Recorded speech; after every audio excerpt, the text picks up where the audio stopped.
In my family, memories weren't just thoughts, they were held in objects. My mother, Elena, was a woman of grace and kindness. When she passed away from a sudden illness when I was 12, she left behind a void that no one could fill. But she also left behind her wedding dress. It wasn't just any dress. It was a custom-made, hand-stitched silk masterpiece with vintage lace that had been in our family for 3 generations. It was the only thing I had that still smelled like her perfume, vanilla and jasmine. I had kept it in a vacuum-sealed cedar chest in the attic, waiting for the day I would wear it down the aisle. My father, David, waited 3 years before he introduced us to Cynthia. Cynthia was everything my mother wasn't: loud, materialistic, and deeply insecure. She spent my father's hard-earned money on designer bags and self-care retreats, while I spent my time studying to get into law school. The Silent War. From day one, Cynthia hated that dress. She called it creepy and outdated. Whenever I talked about my wedding, I had been with my fiancé Mark for 5 years, she would roll her eyes. "Don't you want something modern, Maya?" she'd ask, her voice dripping with fake concern. "That old rag looks like it belongs in a museum, not on a bride. It's bad luck to wear a dead woman's clothes anyway." I told her firmly, "It's not an old rag, Cynthia. It's my mother, and it's not up for discussion." My father, caught in the middle, usually just looked at his shoes. He wanted peace, but his silence felt like a betrayal. He didn't see the way Cynthia looked at the attic door when she thought I wasn't watching. She wanted to erase every trace of my mother from the house, so she could finally feel like the queen of the manor. The discovery.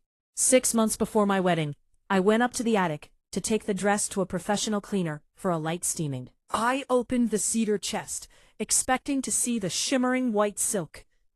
The chest was empty. My heart dropped into my stomach. I searched every corner of the attic, screaming for my father. When they both came up, Cynthia had a look of innocent confusion that made my skin crawl. "Oh, that old chest?" Cynthia said, yawning. "I thought it was just junk, Maya. The cedar was starting to smell, so I called a junk removal service last week while you were at work. I had them clear out all the clutter in the attic." "Clutter?" I choked out. "Cynthia, my mother's wedding dress was in there. It's a family heirloom worth thousands, not to mention it's irreplaceable." "Oops," she said, her eyes gleaming with a satisfaction she couldn't quite hide. "I guess it's at the city dump by now. But hey, now you have an excuse to buy a real dress. I'll even let you use my 10% discount at the bridal boutique." My father tried to comfort me, but I pushed him away. I looked at Cynthia and saw a monster. She didn't do it by accident. She waited until the trash was long gone to tell me. She wanted me to hurt. The investigation. I didn't cry. I went cold. I am a law student. I don't get mad. I get evidence. I knew Cynthia had a past she never talked about. She claimed to be a high-end interior designer from Chicago, but she didn't have a single portfolio to show for it. I started digging. I used my university's access to public records and hired a private investigator with my savings. If she wanted to destroy my mother's legacy, I was going to destroy her entire life. 2 weeks later, the PI called me. "Maya, you aren't going to believe this. Your stepmother isn't Cynthia Miller. Her real name is Brenda Higgins. She came from a small town in Florida where she's still technically married to a man currently serving time in federal prison." My jaw hit the floor. She was a bigamist. She had married my father without ever divorcing her first husband, a guy named Vinny, who was a low-level mob enforcer. Chapter 5. The darkest secret gets darker. But that wasn't the darkest secret. The PI found something even better. Cynthia, or Brenda, had been funneling money out of my father's retirement account for the last 2 years. She wasn't just a liar. She was a thief. She was sending $5,000 every month to a legal defense fund for Vinny in Florida. She was using my father's hard-earned savings to try and get her real husband out of jail. She wasn't waiting for my mother's dress to go away. She was waiting for my father's bank account to hit 0 so she could vanish. Chapter 6. The Setup. I didn't tell my father immediately. He wouldn't have believed me. I needed a grand reveal. I waited until the night of their 5th anniversary dinner. Cynthia had insisted on a massive party at our house, inviting all of my father's business associates and our extended family. She wanted to play the perfect wife one last time. She was wearing a $4,000 dress she'd bought on my father's credit card. She stood up to give a toast, talking about family and honoring the past while embracing the new. I stood up holding a gift bag. Actually, Cynthia, I have an anniversary gift for you. Since you were so helpful with my mother's clutter, I decided to do some cleaning of my own. The confrontation. I pulled out a stack of documents, enlarged so everyone could see. I handed the first one to my father. It was the marriage certificate from Florida, dated 3 years before he met Cynthia. "Who is Brenda Higgins, Dad?" I asked, my voice echoing in the silent room. "And why is she still married to a man named Vinny in Florida?" Cynthia's face turned the color of ash. "Maya, what is this nonsense? This is a prank. Is the $120,000 you stole from Dad's retirement fund a prank too?" I pulled out the bank statements, highlighted in bright yellow. "Every month, $5,000 to Vinny's lawyer. You didn't throw away my mother's dress because it was clutter. You threw it away because you hated that this house had a history of real love. Something a con artist like you will never understand." The room erupted. My father looked like he had been struck by lightning. He looked at the papers, then at Cynthia. "Is this true?" he whispered. Cynthia tried to run for the door, but I had already called the police. 2 officers were waiting in the foyer. Because she had committed fraud, grand larceny, and bigamy. They took her out in handcuffs, right in front of all the high society friends she spent years trying to impress. The final twist, the miracle. After the police took her away, my father sat on the floor and sobbed. I felt for him, but I had one more stop to make. The junk removal company Cynthia hired? I had tracked them down the day after the dress went missing. It turns out the driver was a sentimental guy. He saw the cedar chest and the beautiful dress inside, and couldn't bring himself to throw it in the compactor. He had taken it to his wife, who was a seamstress, hoping she could save it. I had found it a week ago, I just didn't tell Cynthia. I wanted her to think she had won, so she would let her guard down. On my wedding day, I walked down the aisle in my mother's silk and lace dress. My father cried as he walked me, finally realizing that you can never truly throw away the heart of a family. As for Cynthia, she's currently sharing a cell block in Florida, not far from her real husband. She wanted to be a queen. Now she's just an inmate. The stepmom's shadow, the hidden vault, and the final reckoning. The peace before the storm. After Cynthia was hauled away in handcuffs at the anniversary party, life should have returned to normal. My wedding to Mark was beautiful, and wearing my mother's restored lace dress felt like a spiritual victory. My father, David, was devastated, but began the long process of annulling the marriage and auditing his hollowed-out bank accounts. For 6 months, the house was quiet, but I couldn't shake the feeling that a woman as calculated as Cynthia, or Brenda Higgins, wouldn't just go down without a backup plan. She was facing 15 years for grand larceny and bigamy, yet her lawyer seemed unusually expensive for someone whose assets were frozen. Then, the first gift arrived. It was a small vacuum-sealed bag left on our porch. Inside was a single piece of vintage lace, charred at the edges. A note attached read, "Silk birds fast, Maya. Memories burn faster." The ghost in the house. I realized Cynthia wasn't acting alone. While she was behind bars, her real husband, Vinny, had been released on a technicality in Florida. The mob enforcer she had been funding with my father's retirement money was now out, and he wanted the rest of the haul. I started noticing small things in our family home. A floorboard in the attic that looked pried open. A strange humming sound behind the walls in the basement. Cynthia hadn't just lived in our house, she had infested it.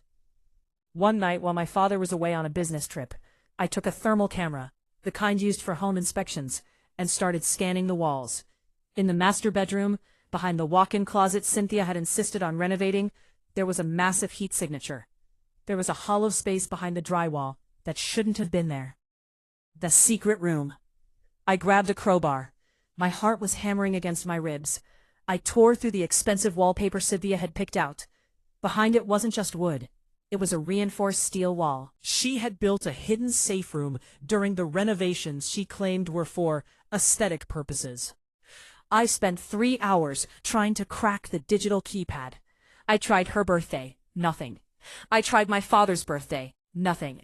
Then I tried the date of her first marriage to Vinny. Click. The door hissed open.